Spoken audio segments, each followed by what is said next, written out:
అపోస్తల కార్యములు 11వ అధ్యాయం 23వ వచనం చదువుకుందాము. అతడు వచ్చి దేవుని కృపను చూచి సంతోషించి ప్రభువును స్థిర హృదయముతో హత్తుకొనవలెనని అందరినీ హెచ్చరించెను. బర్నబా అంతియొక్క సంఘంకి వచ్చి అక్కడ ఉన్న సంఘం బిడ్డలతో చెప్పిన మాట అది. ప్రభువుని స్థిర హృదయముతో హత్తుకొనుట అనేది ఈరోజు మనం ధ్యానం చేస్తున్న అంశం. అపోస్తలుడైన పేతురు 2వ పత్రిక తన చివరి దినాల్లో రాసిన పత్రిక అది. అందులో ఇలాగూ చెప్తున్నాడు సంఘపు బిడ్డలతో. 12వ వచనం, కాబట్టి మీరు ఈ సంగతులను తెలుసుకొని మీరు అంగీకరించిన సత్యమందు స్థిరపరచబడి యున్నను వీటిని గూర్చి ఎల్లప్పుడూ మీకు జ్ఞాపకము చేయుటకు సిద్ధముగా ఉన్నాను. కొంతమంది స్థిరపడ్డాం కదా అని అనుకోవచ్చు. వాళ్ళకు కూడా చాలా జాగ్రత్త. నాకు దావీదు అనుకున్నాడు కదా, ఏమీ నాకు కలదు, అంత క్షేమంగా ఉంటుందని. మనం చివరి దాకా రక్షణని భయముతో వణుకుతో కొనసాగించకపోతే మనం ప్రమాదంలో పడే అవకాశం ఉంది. రక్షించబడిన కొత్త వారికి కొన్నిసార్లు సరిగా దేవుని భక్తి అర్థము కాకుండా అటు ఇటు షఫల్ అయిపోతుంటారు. సహజం కొంతమంది. వాళ్ళకి ఇప్పుడు చాలా జాగ్రత్తగా ఆలోచన చేయండి. దేవుని సత్య మార్గం ఏంటి?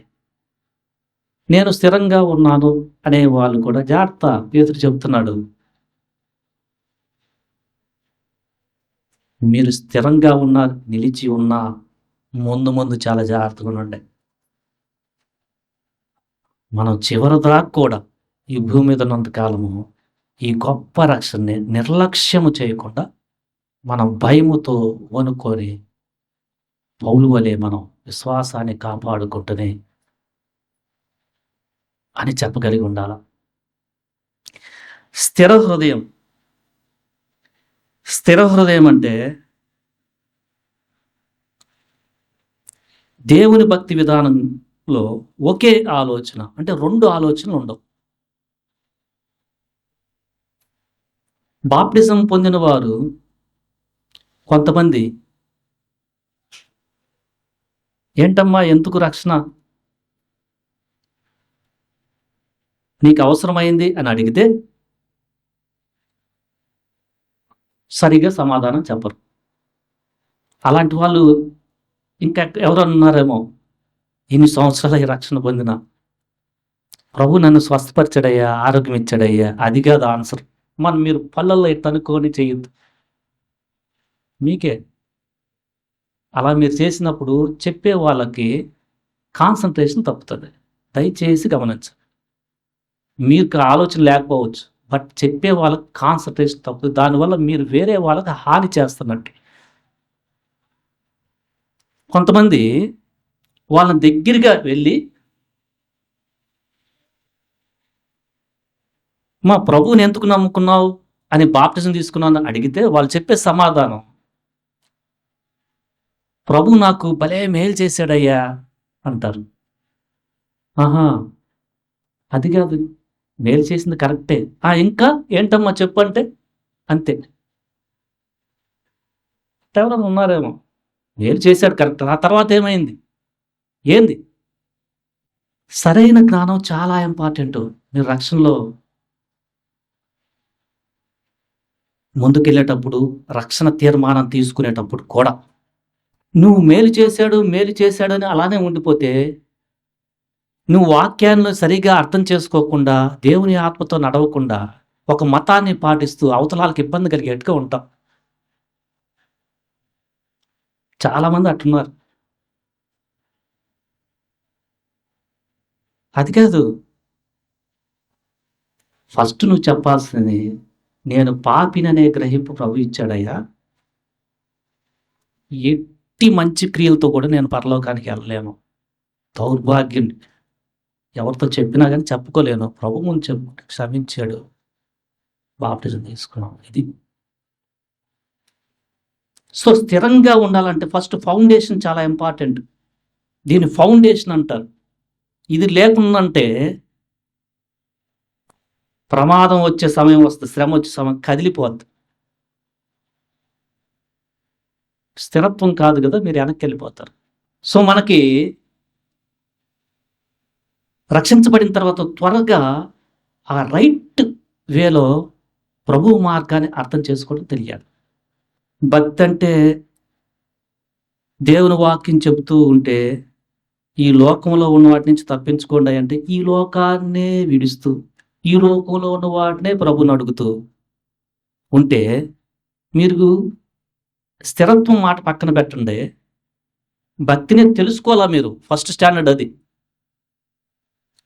స్థిరత్వం పక్కన పెట్టండి. ఇంకా తెలుసుకున్నప్పుడు ఎంత చెప్పినా ఏముంటుంది, వంకరగా వెనక్కి వెళ్తూ ఉంటుంది, ఇటు వెళ్ళాల్సి ఉంటే మార్గం. ఆ ప్రమాదం ఉండద్దు. మనం ఎందుకు రక్షణ పొందుతున్నామంటే మన ఆత్మ, మన మూల పితరుడైన ఆదాము హవ్వలు చేసిన పాపం, ఆ పాప స్వభావం మనకు జన్మతోనే వచ్చి దాన్ని ఇంకా రక్షించే ఎవరు లేరు అని చేతులు ఆయనకి వెళ్తే ఆయన పాప క్షమాపణ ఇచ్చాడు ఫస్ట్. ఇక జాగ్రత్త పడని ఆయన ఆత్మని అనుగ్రహించి నడవమంటున్నాడు. ఈ నడిచే దాంట్లో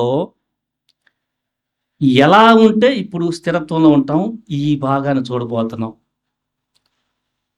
ఫస్ట్ ఇందాక చెప్పిన ఇప్పుడు దాకా చెప్పిన దాంట్లో అసలు మీరు లేకపోతే అసలు మీరు స్థిరత్వం కాదు. అసలు రక్షణ ఎందుకు పొందాం, రిపెంట్ అవ్వండి ఫస్ట్. అది కూడా మంచిదే. అప్పుడు ఇంక స్థిరత్వం అసలు అర్థం చేసుకోవడం స్టార్ట్ అవుతుంది. సో స్థిర హృదయం కలవారై హత్తుకోండి అని చెప్తే మున్ముందు కొన్ని పరిస్థితులు వస్తాయ్యా, స్థిరత్వం కోల్పోయే పరిస్థితులు రావచ్చు, జాగ్రత్త పడు అని చెప్పినట్లు. అంతే కదా, లేకపోతే ఎందుకు చెప్పాలి ఆ మాట? దానికి దేవుని కృపలో మీరు ఎదుగుతూ ఉండండి. అంటే దీనులై రక్షణ కొనసాగించండి. దీనులకి ఆయన కృపించాడు.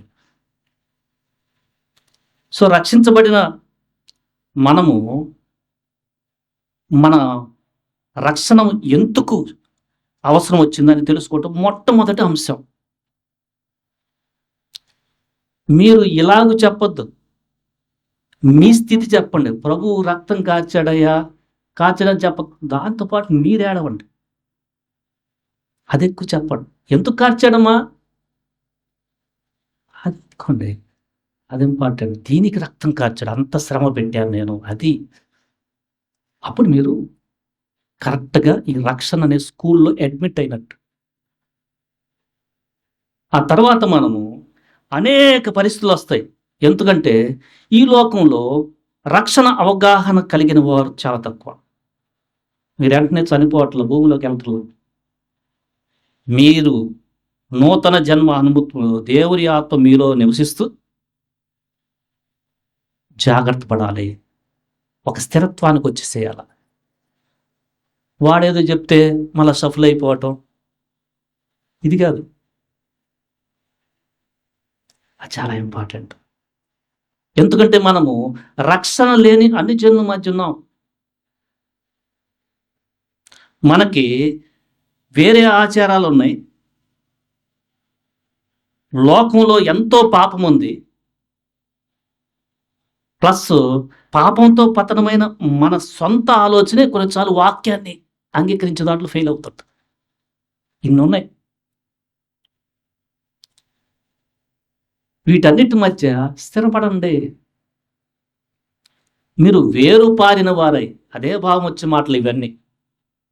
వేరు పారటం అంటే ఒక మొక్క గాలి కొడితే స్ట్రాంగ్ ఉంటుంది. ఇప్పుడే వచ్చిన కొత్త మొక్కలు మనం వేస్తే ఇలా గాలి కొట్టగానే వంగుతాయి. లోపలికి వెళ్ళేకుంది స్ట్రాంగ్. సో మనము విశ్వాసములో మనము వేరు పారే ఉండాలి. ఇదే భావం కలిగిన మాట అదే. కొలస్సీలకు రాసిన పత్రిక 2వ అధ్యాయములో కొలస్సీలకు 2వ అధ్యాయములో 6-7 చదవండి. ఉమ్, యేసును అంగీకరించిన విధముగా ఆయన యందు వేరు పారిన వాడై ఇంటి వలె కట్టబడుచు మీరు నేర్చుకున్న ప్రకారముగా విశ్వాసమందు స్థిరపరచబడుచు ఉమ్. విస్తరించుచు ఆయన యందు నడుచుకొని శ్వాసముందు స్థిరపరచబడుచు. ఇది ఈరోజు ధ్యానం చేస్తుంది. అంటే మనం భక్తిలో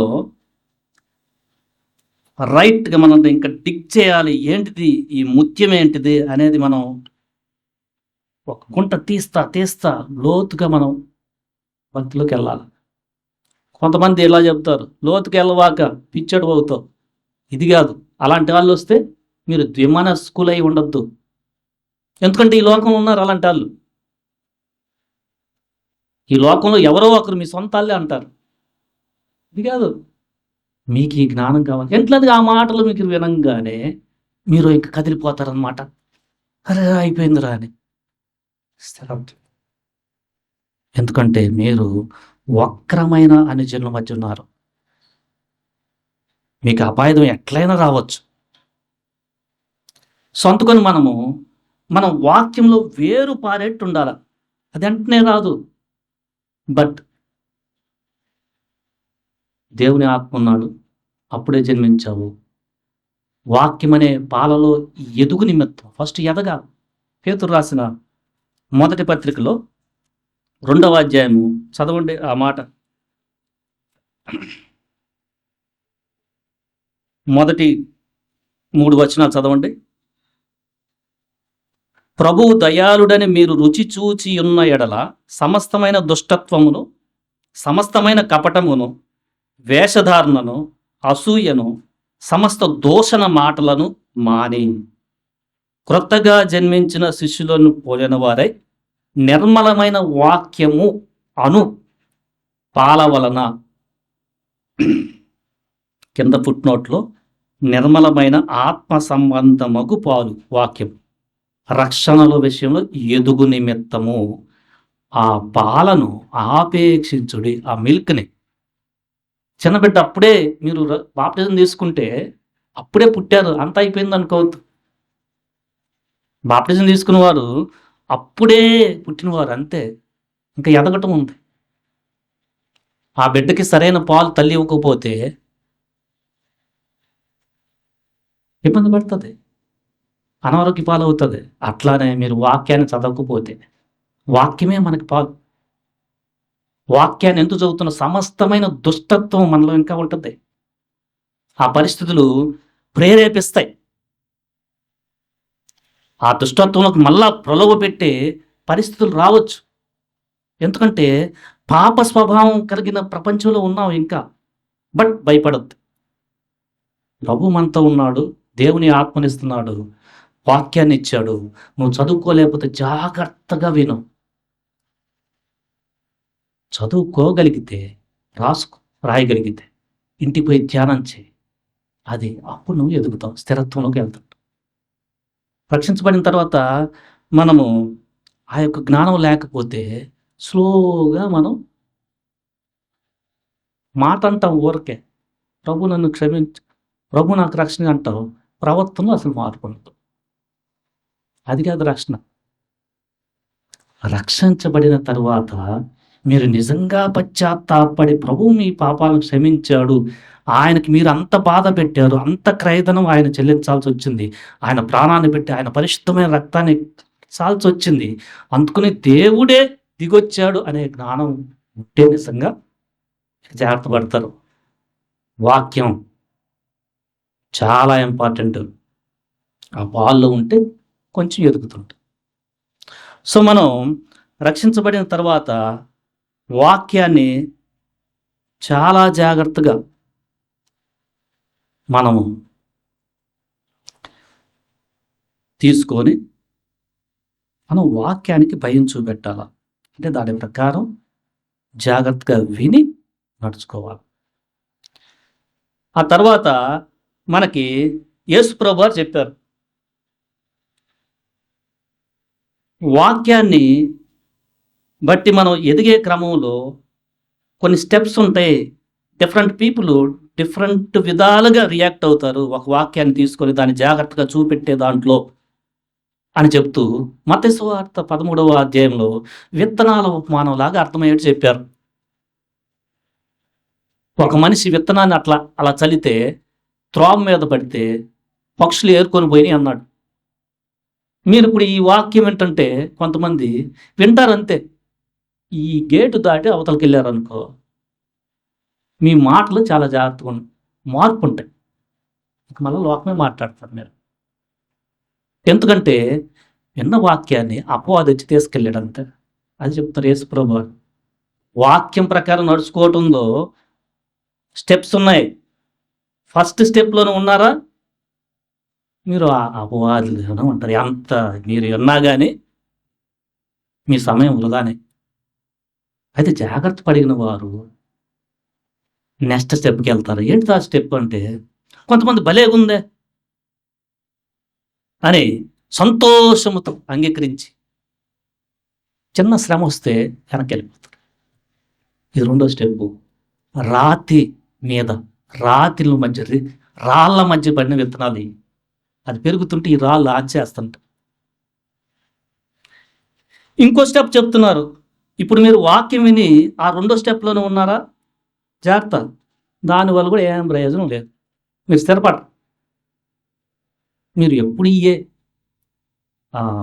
శ్రమలోనే పాపా అనుకుంటారు. మీకు ఇచ్చిన దేవుని ఆత్మను బట్టి దేవుని యందు సంతోషిస్తూ ఆ వాక్యంలో మీరు ఎదగటం నేర్చుకోవాలి. అప్పుడు ఆ రెండో స్టెప్ని దాటుతాం. మూడో స్టెప్ ఉంది.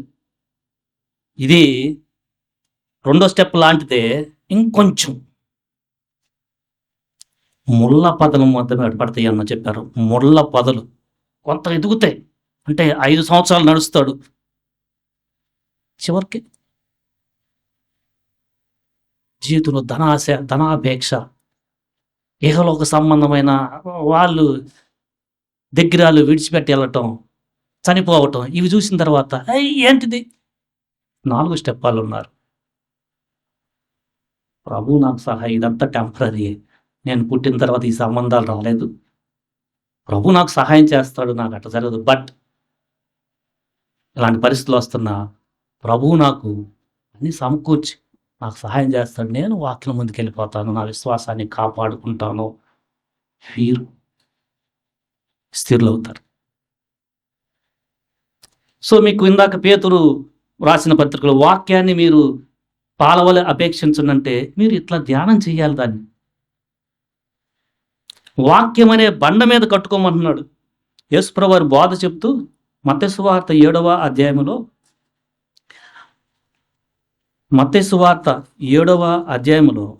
24-25 చదవండి. ప్రతివాడును బండ మీద తన ఇల్లు కట్టుకొనిన బుద్ధిమంతుని పోలియుండును. వరదలు వచ్చెను, గాలి విసిరి ఆ ఇంటి మీద కొట్టెను గాని దాని పునాది బండ మీద వేయబడేది కనుక అది పడలేదు. అది వీళ్ళు స్థిరంగా ఉంటారు. ఎందుకంటే ఇల్లు కట్టిన తర్వాత వానలు రాకుండా ఉంటాయా? ఇక్కడ ఒక పోలిక చెప్తున్నారు. వర్షాలు మానవు, పెద్ద వానలు తుఫాన్లు కొడతాయి కొన్ని చాలు. కింద మంచి గట్టి సిమెంట్ వేసి కట్టుకుంటే పడదు ఇల్లు. ఎట్లా పడితే అట్లా కట్టుకుంటే ఈయన మాటలు విని బండ మీద మీరు ఇల్లు కట్టుకుంటే శ్రమ, శోధన ఇలాంటి పరిస్థితులు వచ్చినా మీకు రైట్గా అర్థమవుతుంది. ప్రభువు నాకు తోడనే ఉన్నాడు, ఏమవదు అని మీరు పడకుండా స్థిరంగా ఉంటారు. లేకపోతే ఆ ఇల్లు పడిపోతుంది. అంటే మీరు విశ్వాసంలో పడిపోవచ్చు.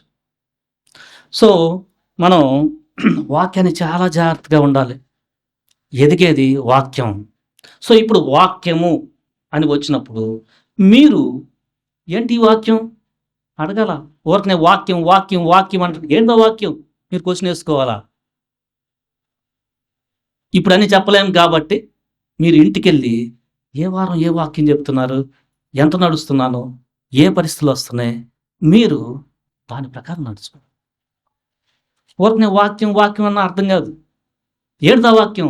అందరితో సమాధానంగా ఉండండి, పరిశుద్ధతను కాపాడుకోండి, మీరు ఇవ్వటం నేర్చుకోండి, మీరు విశ్వాసంలో ఎదిగినప్పుడు శ్రమ వస్తాయని తెలుసుకోండి, అయినా ప్రభు మీకు తోడై ఉంటాడు. ఇది మొత్తం వాక్యమే.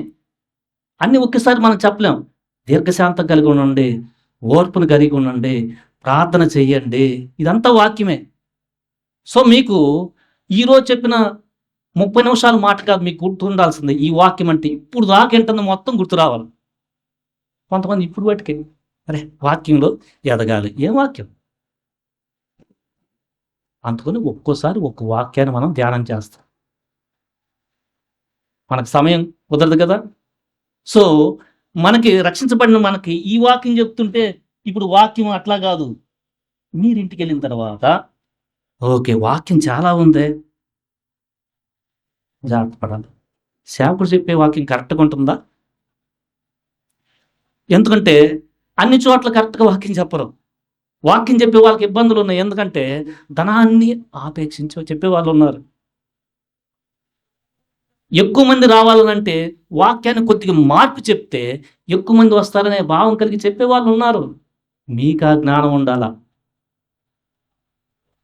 మీరు ఇంటికి వెళ్ళి నానా విధమైన బోధల చేత తిప్పబడ్డారనుకో మీరు మళ్ళీ స్థిరంగా ఉండరు. చదవండి 2 పేతురు 2వ అధ్యాయం 1వ వచనం. సారీ. ప్రజలలో ఉండిరి. ఉమ్, మీలోను అబద్ధ బోధకులుండురు. ఉమ్. తమను కొనిన ప్రభువును కూడా విసర్జించుచు అది కనుక చేసుకొనుచు నాశనకరము భిన్నాభిప్రాయములను రహస్యముగా బోధించుదురు. ఎట్లాంటి వాళ్ళు ఉంటారు మీకు. ఇప్పుడు మీకు స్థిరపడాలంటే ఏం జ్ఞానం ఉండాలా? ఓన్లీ వాక్యం చదువుకోవటమే కాదు, అవుట్ సైడ్ పరిస్థితులు ఏమున్నాయి ఈ ప్రపంచంలో, ఈ మన దేశం కంటెక్స్ట్లో, పర్టికులర్ జాండ్రపేటలో, లేదా నువ్వు పుట్టిన శ్రీకాకుళంలో ఏమున్నాయి పరిస్థితులు, నీ జ్ఞానం ఉండాలి. ఆన్లైన్లో చెప్తా ఉంటే మన పాపంలో ఉన్న శరీరం అంతకుముందు నేర్చుకున్న భావానికి వెళ్ళిపోవచ్చు. ఏంటంటే బాగా ఎక్కువ మంది ఉంటే మనకేదో శరీర తత్వం వచ్చేస్తుంది, భలేగా ఉందని టైం వేస్ట్. ఒకవేళ విన్నా ఏం చెప్తున్నాడు, అది నీకు జాగ్రత్త ఉండాలి. లేకపోతే నువ్వు మళ్ళా పాత శరీరంలో ఉన్న ఆ యొక్క స్వభావంతో అబ్బా ఎగిరెగిరి పడతా ఉంటావు, వాక్యం ఎదగవు. బీ కేర్ఫుల్గా ఉండండి. మీకు వివేకం అవసరం. ఇది వివేకానికి సంబంధించింది. మనం స్థిరపడాలంటే వివేకం చాలా అవసరం. దేవుని గ్రంథంలో ఏం చెప్తున్నారు? అబద్ధంగా చెప్తున్నారా? సత్యబోధేనా? పోనీ చెప్తున్నారు, వాళ్ళు నడుస్తున్నారా అని ఎవరైతే మీకు ముందు నడుస్తున్నారో వాళ్ళని గురిపెట్టి చూడండి. అప్పుడు మీరు స్థిరత్వానికి వస్తారు. సో మనం నానా విధములైన అబద్ధ బోధల మధ్య తిప్పబడ్డామా, అటు ఇటు అటు ఇటు అలానే ఉండిపోతాం, స్థిరత్వం రాదు. ఇది చాలా డేంజర్ ప్రస్తుతానికి. విపరీతమైన మనకు ఎలా ఉందంటే ఈ పాపంలో, ఎందుకంటే రక్షించబడిన వారే ఎక్కువ మంది ఈ ప్రమాదంలో పడి వెళ్ళిపోతున్నారు. అట్లా మీకు సరైన జ్ఞానం లేకపోతే వాళ్ళు కూడా పోతున్నారుగా, వాళ్ళు కూడా చేస్తున్నారుగా అని మీరు ఇరుకు మార్గంలో కాకుండా రక్షించబడిన ఎక్కువ మంది అజ్ఞానం తెలుతున్న మార్గంలోనే వెళ్ళచ్చు. బీ కేర్ఫుల్గా ఉండండి. రక్షణ పొందని వారి గురించి మాట్లాడలే ఈ సబ్జెక్ట్. రక్షించబడిన వారిలోనే సరైన జ్ఞానం లేకుండా ఈ ప్రమాదంలో పడి చాలా మంది వెళ్ళిపోతున్నారు. ఎందుకంటే ప్రభువుని వారు కోరుకుంటుంది అది చేశాడు ఇది చేశాడు, అంతేగాని ఇప్పుడు కూడా ఆఫ్టర్ 10 years 5 years వాళ్ళు చెప్పేది నా పాప స్వభావం నుంచి ప్రభు విడిపిస్తున్నాడు ఆయన. చాలా ఉంది ఇప్పుడు కూడా నా పరిస్థితి అసలు. అది ఇంపార్టెంట్. నానా విధమైన బోధల చేత దాంట్లో పడిపోయి వెళ్ళిపోతున్న విశ్వాసంతో పాటు మీరు నడుచుకున్నారనుకో, మీరు స్థిరపరచబడరు. బీ కేర్ఫుల్గా ఉండండి. ఆ తర్వాత మనం చూస్తే అపోస్తల కార్యములు 2వ అధ్యాయం 42వ వచనం. బోధ ఎందును ఉమ్, సహవాసమందును ఉమ్, ప్రార్థన చేయుట ఎందును ఎడతెగక ఉండెను. చాలా ఇంపార్టెంట్. బోధ విన్నాం, ఇప్పుడు సహవాసం. మీరు స్థిరపరచబడాలనంటే దేవుని బిడ్డలతో, సరిగ్గా నడుస్తున్న బిడ్డలతో సహవాసం చేయాలి. ఎందుకంటే కొన్నిసార్లు మీరు బలహీనంగా ఉన్నప్పుడు, వాళ్ళ పరిస్థితి బాగా ఉన్నప్పుడు వారు ఆదరించి మిమ్మల్ని మళ్ళా విశ్వాసంలో స్థిరపరిచేట్టుగా చేస్తారు. ఆ సమయంలో మీరు దేవుని బిడ్డలతో సహవాసం చేయకుండా బలహీనులైన విశ్వాసులతో సహవాసం చేస్తూ బలహీన అంటే అర్థం కాని, నా ఉద్దేశం దేవుని మార్గము అంటే తెలియని విశ్వాసులతో మీరు సహవాసం చేశారా? అక్కడ ఒక జాగ్రత్త ఉంది. అన్ని జనులతో మీరు సహవాసం చేశారు, పడిపోయే అవకాశం ఉంది. మీరు ఎవరితో సహవాసం చేయాలా? ఎవరు నడుస్తున్నారు వాళ్ళతో మీ పెయిన్ చెప్తే వాళ్ళు ఆదరిస్తారు. రా, నేనున్నాను రా. అలా మీరు పడిపోయే ఆ పరిస్థితుల్లో స్టార్టింగ్లో మీకు తెలియనప్పుడు వాళ్ళ సహాయం మీకు స్థిరత్వాన్ని ఇస్తుంది. ఇది ఇంపార్టెంట్. అందుకని ఆ సహవాసం మనం సంఘంలో సహవాసము రొట్టె విరుచుట అంటే ప్రభువుని గుర్తు చేసుకోవటం. పాపం యొక్క స్థితి ఎంత ప్రమాదకరమైంది, ఎంత జాగ్రత్త పడేది. నా దేవుణ్ణే ఆ పాపం వల్ల నేను బాధ పెట్టాను, ఆయన ప్రాణం ఇవ్వాల్సి వచ్చింది అనే భయాన్ని మనం బల్ల రొట్టె విరుచుట గుర్తు చేసుకుంటూ ఉంటాం. మనము ప్రార్థన చేయుట చాలా జాగ్రత్తగా ఉండాలి, ప్రేయర్ఫుల్గా ఉండాలి.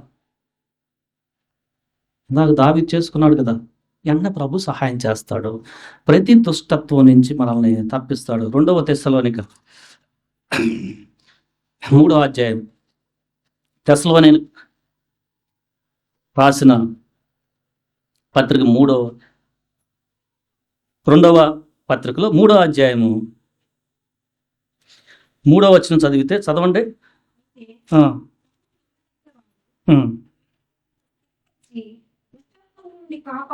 ఇది మన స్థిరపరిచే దేవుడే.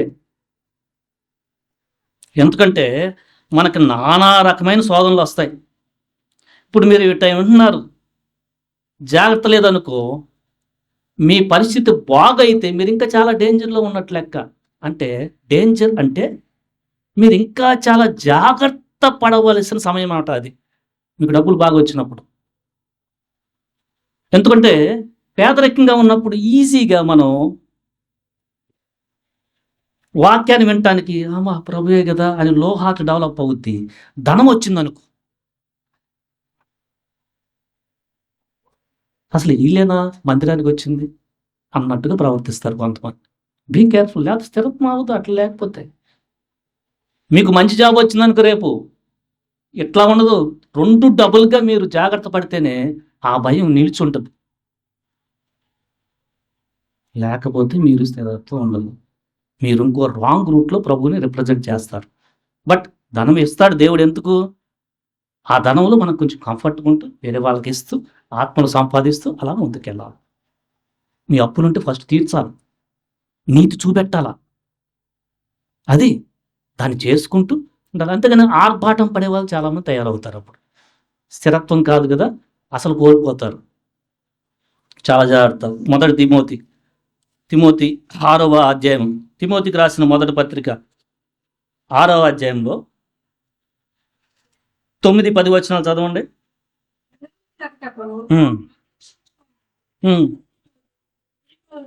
అవివేక యుక్తములను హానికరములైన అనేక దురాశములోను పడుతుంది.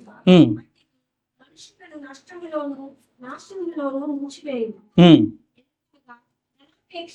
సమస్తమైన కీడులకు మూలము కొందరు దానిని ఆశించి విశ్వాసం నుండి తొలగిపోయి నానా బాధలతో తమ్మును తామే పొడుచుకోలేదు. అదే 2వ తిమోతి చివరి అధ్యాయము 10వ వచనం చదవండి. స్నేహించి నన్ను విడిచి తెస్సలోనికకు వెళ్ళెను. మళ్ళా ఇహలోకాన్ని స్నేహిస్తారు మీరు. ఆ పరిస్థితులు వచ్చినప్పుడు మీకేమవుద్దంటే జాగ్రత్త లేకపోతే, మీరు ప్రార్థన చేయకుండా, దేవుని బిడ్డలతో సహవాసం లేకుండా, రొట్టె విరుచుట పాల్గొనకుండా ఈ పరిస్థితుల్లో మీరు ఉంటే సోగా మీకేందంటే ఈ లోకంలో ధనం వచ్చిన వాళ్ళు చూపెడతారు చూడు, ఆర్భాటం ఇవి పెరిగిపోతాయి. వెంటనే విశ్వాసం తగ్గించుకో, వెళ్ళిపోతాడు వెనక్కి. అసలు చివరి దాకా నిలుస్తారు కూడా డౌట్. సో ధనం విషయంలో మనకు దేవుడు ఆశీర్వదిస్తుంటే చాలా జాగ్రత్తగా ఉండాలి. గొప్ప సొలొమోను మంచి ఐశ్వర్యవంతుడు చివరికి విగ్రహారాధికుడు అయిపోయాడు. చాలా చెప్పాడు జ్ఞాన సంబంధమైన మాటలు తన జీవితంలో. చివరికి తన యొక్క ధనాన్ని బట్టి విపరీతంగా మ్యారేజ్, చాలామంది భార్యలు ఆయన్ని విగ్రహారాధన వైపు తిప్పేశారు. సో మీకు ధనం ఇచ్చినప్పుడు చాలా రెండంతల జాగ్రత్త ఉండాలి, మీరు స్థిరంగా ఉండాలని అంటే. ఎందుకంటే ఆత్మను సంపాదించుకోవటానికి పేదరికంతో చివరి రాకుండి కాపాడుకుంటాం మీకు మేలు. అలానే దేవుడు నమ్మదగిన వాడు. మీరు ఏంటంటే సౌఖ్యంగా ఉండాలి. ధనం విషయంలో కూడా ఆ జాగ్రత్త కలిగి ఫస్ట్ అప్పులు తీర్చి ఇంకా మిగులుతున్నప్పుడు మీరు కొంచెం కంఫర్ట్గా ఇవ్వటం నేర్చుకోవాలి. ఇదంతా అశాశ్వతము, లేనివారు ఎవరున్నారు, ఔదార్యం చూపెట్టడం నేర్చుకోవాలి. అప్పుడు మీరు ఆ ధనము ఇచ్చిన దాంట్లో పరలోకంలో ఉన్న ధనాన్ని సంపాదించుకుంటారు. దానికి ఇస్తున్నాడు దేవుడు. మీరు కొంచెం కంఫర్ట్గా ఉంటూ అదే పరిస్థితిలో కాకుండా పరలోకంలో ధనాన్ని సంపాదించుకొని ఇస్తున్నప్పుడు మీరు జాగ్రత్త. లేకపోతే స్థిరత్వం కాదు, వెళ్ళిపోతారు. సో మనకి చాలా ఇబ్బంది, జాగ్రత్త పడాలి. ఎందుకంటే ఇరుకు మార్గం. చివరి దినాల్లో చాలామంది మనుషుల వల్ల కూడా ఇబ్బంది వస్తుంది. 2 తిమోతి 3వ అధ్యాయం చదవండి, మొదటి వచనం. కొన్ని తెలుసుకొనుము, మనుషులు స్వార్థ ప్రియులు, ధనాపేక్షులు, నింకములాడువారు, అహంకారులు,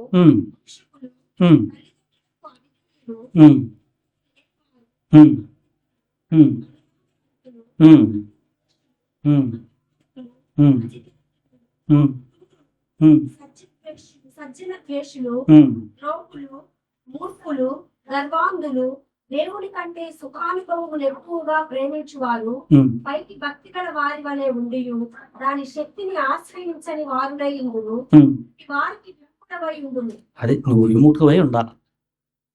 ఎన్ని చదివామంటే ఇంటికి వెళ్ళిన తర్వాత ఏంటబ్బా దాని భావం, ఇన్ని రకాల ప్రజలు ఉన్నారా.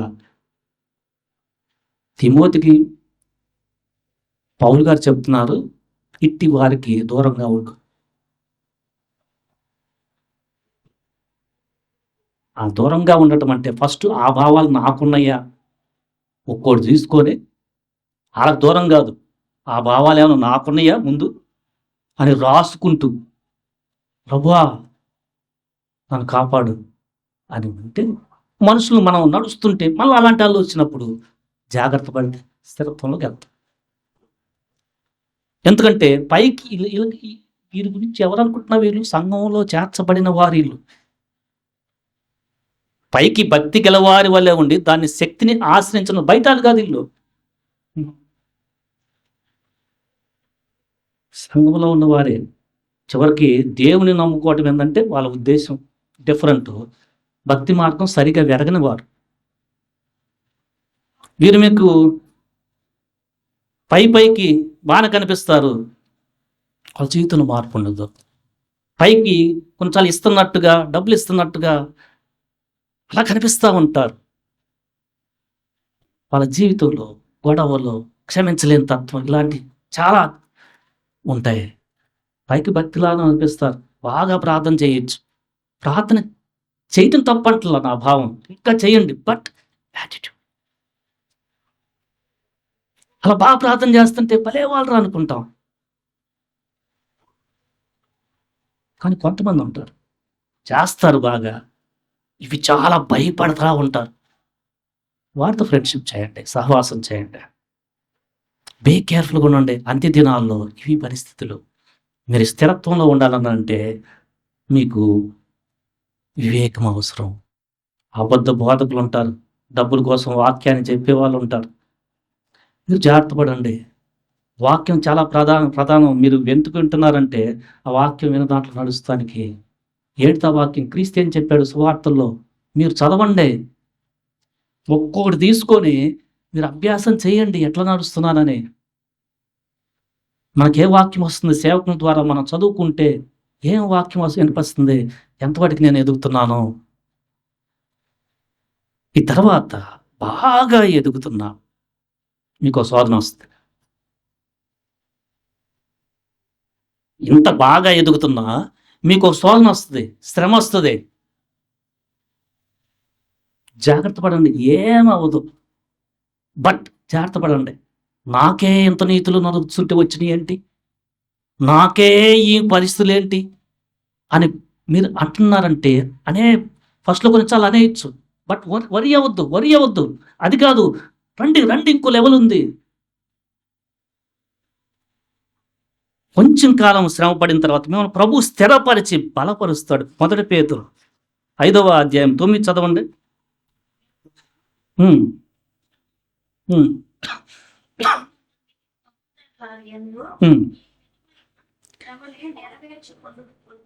లోకమందున్న మీ సహోదరుల యందు వాక్యాన్ని చదివేటప్పుడు లోకమందున్న అక్కడి నుంచి మొదలు పెట్టాలి. గుర్తుపెట్టుకోండి. ఎందుకంటే దాని ముందు ఫుల్ స్టాప్ ఉంది, ఒక గీత ఉంది కదా, అది చదవకూడదు. గీత తర్వాత నుంచి చదవాలా. లోకమందున్న మీ సహోదరుల యందు ఈ విధమైన శ్రమలే నెరవేరుచున్నవని ఎరిగి, అది తెలియాలి మీకు. విశ్వాసమందు స్థిరులై, అండర్లైన్ చేసుకోండి, వానిని అంటే అపవాదిని ఎదురించుడి. ఎందుకంటే అప్పుడు వస్తాడు అపవాది. ఆ శోధనలో ఏంటి నీది, అసలు దేవుడు ఉన్నాడంటావా, ఉంటే ఏంటి ఈ పరిస్థితులు? ఎందుకంటే దేవుని నమ్ముకుంటే ఆయన బాగా ఆశీర్వదిస్తారు అనే పరిస్థితుల్లో ఎవరినన్నా మీరు చాలామంది ఎగ్జాంపుల్ చూస్తూ ఉన్నప్పుడు అపవాది పెట్టేది ఇలాంటి ఆలోచనలు. బీ కేర్ఫుల్ కూడా ఉంటాయి. తర్వాత చదివితే అపవాదిని ఎదిరిస్తే తన నిత్య మహిమకు క్రీస్తునందు మిమ్మును పిలిచిన దేవుడు, మనం దేవుడు దేనికోసం పిలిచాడంటే తన నిత్య మహిమ, నిత్య సమాధానము, నిత్య సంతోషము, ఆయనే మనకి తండ్రిగా, ఆయనే మనకి ప్రభువుగా, ఆయనే మనకి సహోదరుడుగా, సంతోషంగా ఆ ప్రదేశానికి దేవుడు మనకు పిలిచాడు. అలాంటి దేవుడు సర్వకృప అనేది ఒక దేవుడు. ఆయన ప్రతి శ్రమను తట్టుకునే కృపిస్తాడు. కొంచెం కాలం అండర్లైన్ చేసుకోండి, ఈ శ్రమ ఉండదు. కొంచెం కాలం మీరు శ్రమ పడిన తర్వాత తానే మిమ్మును సంపూర్ణంగా చేసి స్థిరపరచి బలపరచు. మీరు స్థిరపడాలంటే కొన్నిసార్లు శ్రమ వస్తుంది.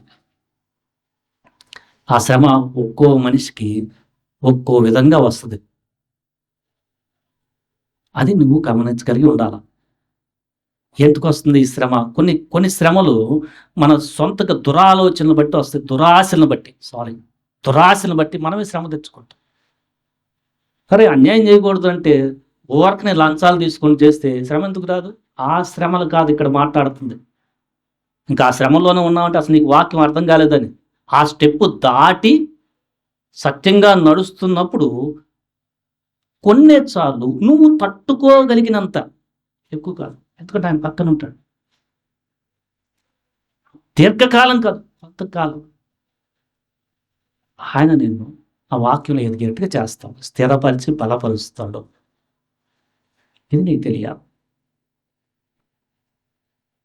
మనం బలలో పాల్పొందబోతున్నాం. బర్నబా చెప్పిన మాట ఏంటంటే స్థిర హృదయంతో అద్దుకోండి, ప్రభువుని విడిచిపెట్టద్దు. మీకు ఎప్పుడు కూడా ఆయన తోడై ఉంటాడు. ఆయన ఏం చేస్తున్నాడంటే ఆ పరిస్థితులు ఆయన తెలియకుండా రావట్లేదు మీ జీవితంలో. విడవకుండా మిమ్మల్ని పరిశుద్ధతలో, నీతిలో, సమాధానంలో, దీర్ఘశాంతంలో, ఓర్పులో, విశ్వాసంలో ఎదిగేట్టు చేస్తున్నాడు. దాన్ని మీరు తెలుసుకోండి. అది అలాగూ మనం ఆ పరలోక రాజ్యానికి వెళ్ళాలి. దేవుడి మాటలు దీవించునుగాక. ఆమెన్.